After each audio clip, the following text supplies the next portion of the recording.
Subscribe to this channel.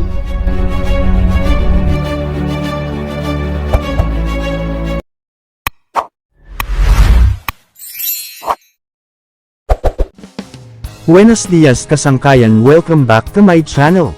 Panibagong araw, panibagong vlog na naman. For today's video mag-install kami ng temporary piping for water and chemical circulation para sa storage tank, kung saan sa unang bahagi ng aking video ay nag-load in kami ng chemical. Dito natin ilalagay ang mga chemical na nabanggit, pero bago yan pagkatapos muna ng isang maeksing intro. But before we go any further, a word of caution.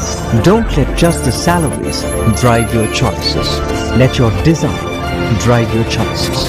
There is wholehearted passionate effort. Passionate effort leads to expertise. Where there is expertise, opportunities and success follow.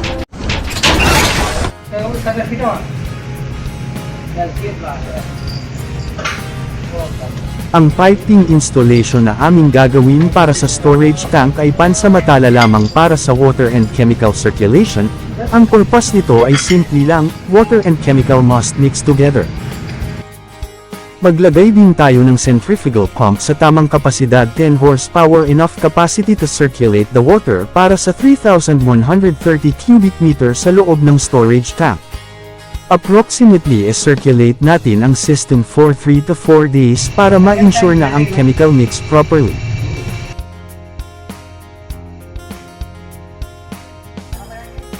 Mixing impormasyon.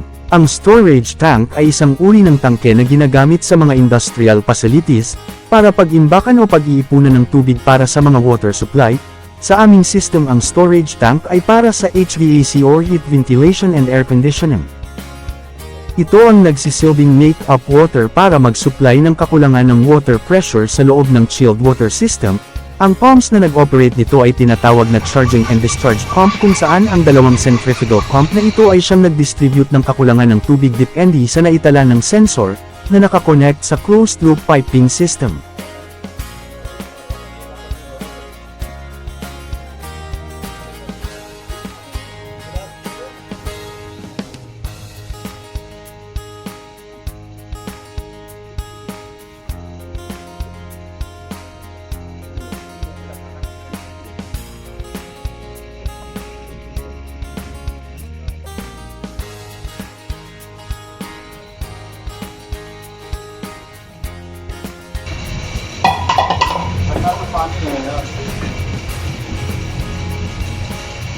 धागा है धागा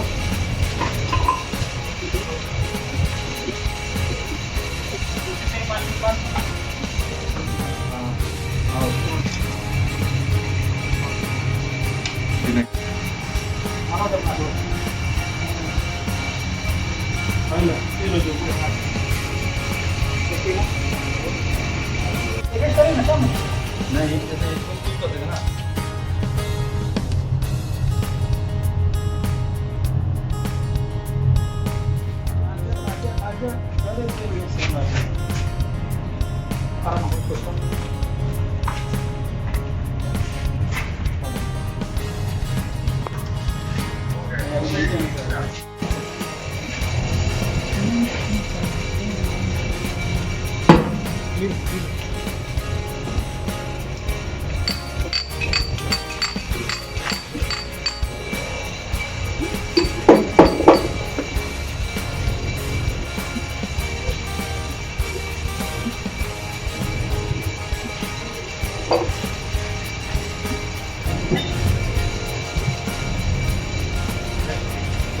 गैसेट है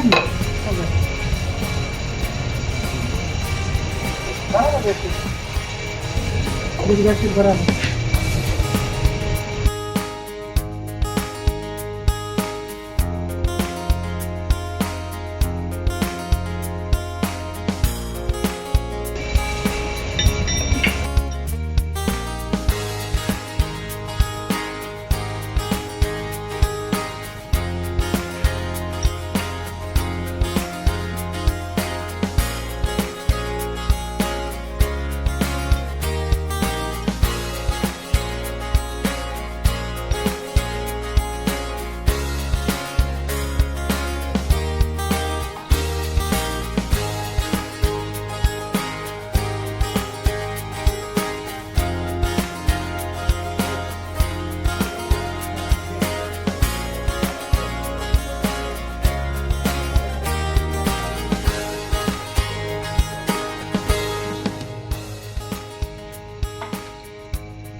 running on it, na?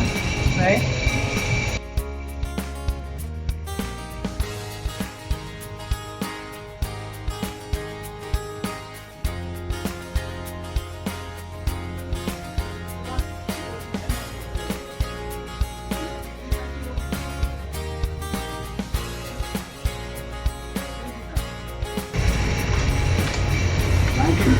क्या करते हैं? मेरे को ये सोच के ताजुब हो रहा है 4 बरस वाली और नौकरी पा गई है तो वो भी कुछ होती है 2 बच्चों वाली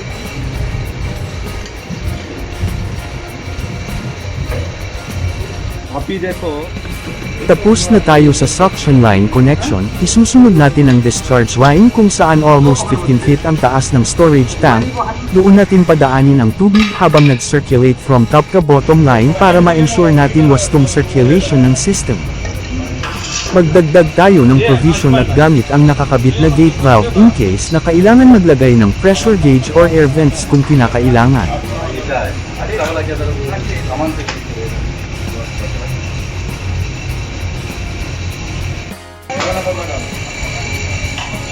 Buweno mga kasangkayan, kung bago ka pa lang sa aking channel at interesado ka sa mga ganitong content, pakihit naman ng subscribe button para updated ka sa susunod kong video na i-upload. At kung meron kang katanungan, please drop your comment below at sasagutin natin yan ayon sa aking eksperyensya at abot ng aking kaalaman. Sa muli, maraming salamat sa nakaabot sa dulo ng aking video. Gracias. Adios.